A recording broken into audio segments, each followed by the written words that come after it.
हम लोग खाना खा रहे थे तो भाभी भी थी वहीं। भाभी दौड़ के तब तक गई तो भैया को देखे गोली लगवे तो भैया उन पे भाभी लिपट गई। तो नमस्कार दोस्तों, मैं बम आप सभी का स्वागत करता हूं। अभी जो हमारे साथ हैं ये उन मुखिया के भाई हैं जो मुखिया का बीते दिन गोली मारकर हत्या कर दिया जाता है। वो कब हत्या किया जाता है? चुनाव कैंपेनिंग के दौरान हत्या कर दिया जाता है। कुछ माफिया के द्वारा इनके भाई पर धड़ाधड़ गोली चलाया जाता है, जिसके बाद वो कुछ दिन हॉस्पिटल में रहते, इसके बाद उनका मृत्यु हो जाता है। तो देखिए आखिर क्या कुछ हुआ था जो कि एकाएक गोली, ऐसा तो नहीं होता कोई गोली चला दे, कुछ तो ज़रूर हुआ होगा जिस कारण से इसके भाई पर गोली चलाया गया। चलिए इनके भाई से जानते हैं। तो आखिर क्या हुआ था कि आपके भाई पे गोली चला दिया गया? वहाँ से मेरा भैया भी चुनाव लड़ रहे थे त्रिवेणीगंज नगर परिषद से, वार्ड नंबर 18 से। तो वहाँ से ये चिंटू सिंह का भी बहन जो है चुनाव लड़ती थी उसी वार्ड से। चिंटू सिंह ये कहाँ के हैं? वो त्रिवेणीगंज के कोई माफिया है क्या? माफिया ही है, उन पे बहुत केस दर्ज है जी। वो एक दो का मर्डर भी किया है, उन पे भी केस दर्ज है। वो एक विधायक है, उनका भी बेटा का हत्या किया था। विधायक का बेटा का भी हत्या कर दिया। आप सोच सकते हैं कितना बड़ा माफिया होगा वो। उन पे भी उनका भी केस दर्ज है उनमें। तो भैया का एक दो बार धमकी भी मिला था, तो थाना अध्यक्ष से शिकायत भी किया था। तो थाना अध्यक्ष ने बोला क्या तुम्हें विश्वास आ कि यहाँ क्यों चुनाव लड़ रहा? हम तो आज़ाद हैं, चुनाव लड़ सकते, चुनाव तो कहीं भी लड़ सकते हैं। तो वही बात बोला तो भैया को वहाँ से थाना से निकाल दिया गया धुतकार के। भैया चले आए।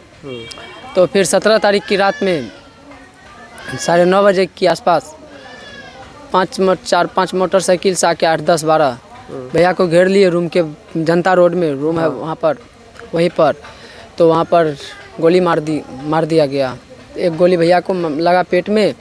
उनके बाद हम लोग को रूम में हम लोग खाना खा रहे थे तो भाभी भी थी वहीं। भाभी दौड़ के तब तक गई तो भैया को देखे गोली लगवे तो भैया उन पे भाभी लिपट गई।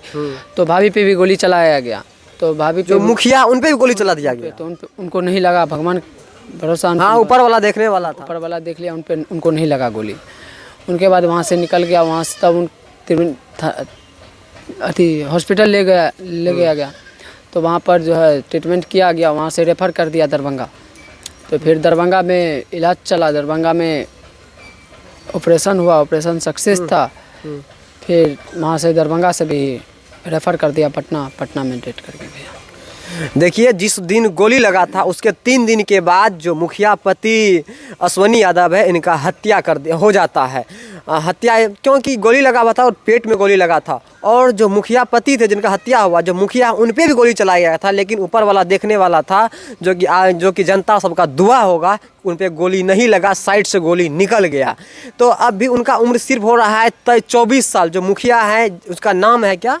निधि कुमारी नाम है। और सिर्फ 1 साल की एक बेटी है।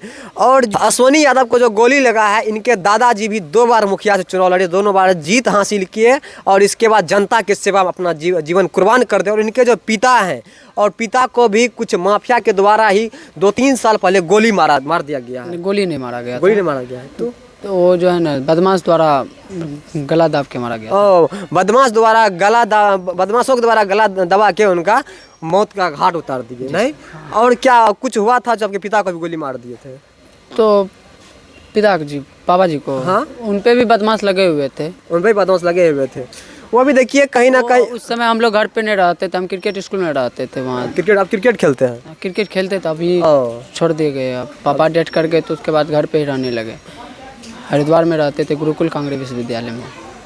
ये देखिए पहले क्रिकेट स्कूल में रहकर जब इनका घर पे कोई नहीं था, घर में सिर्फ 3 लोग बच्चे हैं, एक ये और इनकी भाभी और इनका एक छोटी सी जो भतीजी है जो कि मुखिया का बेटी है, सिर्फ 1 साल का। अब बताइए इस परिवार का, अब इस परिवार का क्या होगा कि घर में सिर्फ 5 से 7 जन थे, जिसमें से कि मात्र 3 लोग बच्चे हैं। 2 को तो बस यूं ही मौत का घाट उतार दिए, जो कि जनता की सेवा में लगे हुए थे। और इनका घर का बात देखा जाए, घर देख रहे हैं नॉर्मल है, कोई मुखिया का घर कोई महल नहीं बना हुआ है, जो कि आप लोग मुखिया घर देखते हैं महल बन जाता है 2 से 3 साल में ही, जो कि इस घर से 3 बार मुखिया रह चुके हैं। तो आप देख सकते हैं बैक में किस तरह से घर में कुछ भी नहीं है, इधर खाली किया गया। इधर आप सोचे थे कि यहाँ पे घर बनाएंगे, लेकिन यहाँ पे घर नहीं बना। घर के बनने से पहले ही यहाँ पे क्या मौत का घाट उतार दिया। देख रहे हैं किस तरह का टूटा फूटा सा घर है। क्या आपका यही घर है ना? आप सोचे थे घर बनाएंगे? हाँ, घर सोचे थे ये घर बनाएंगे अब। सोचे थे घर बनाएंगे। और जब उनका लाश को, इनके भैया के लाश को जब गांव लाया गया, गांव लाके कुछ थाना अध्यक्ष और कोई लोग नहीं पहुंचे तो रोड जाम किया गया।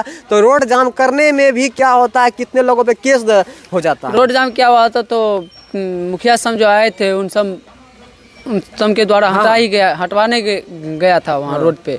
तो रोड पे हटवाने गया तो उन पे ही केस कर दिया गया थाना अध्यक्ष द्वारा। तो देखिए, जहाँ इस परिवार को कुछ गार्ड दे, कुछ सुरक्षा देना चाहिए था। सरकार से यही कहना चाहते हैं, ज़्यादा कुछ नहीं, हम लोग को सुरक्षा दिया जाए तो ही तो हम क्षेत्र में घूमेंगे। हाँ, तो ही तो हम लोग आगे अब कुछ कर सकते हैं पंचायत का। क्योंकि अब जो खूटा नींव होता है, जो मजबूत नींव होता है, वो नींव भी चले जा चुका है। अब जब इनको कुछ नहीं मिलेगा सपोर्ट के लिए, जब इनको सुरक्षा नहीं मिलेगा तो ये कैसे जी पाएंगे, कैसे रह पाएंगे, कैसे जनता का सेवा कर पाएंगे। धन्यवाद।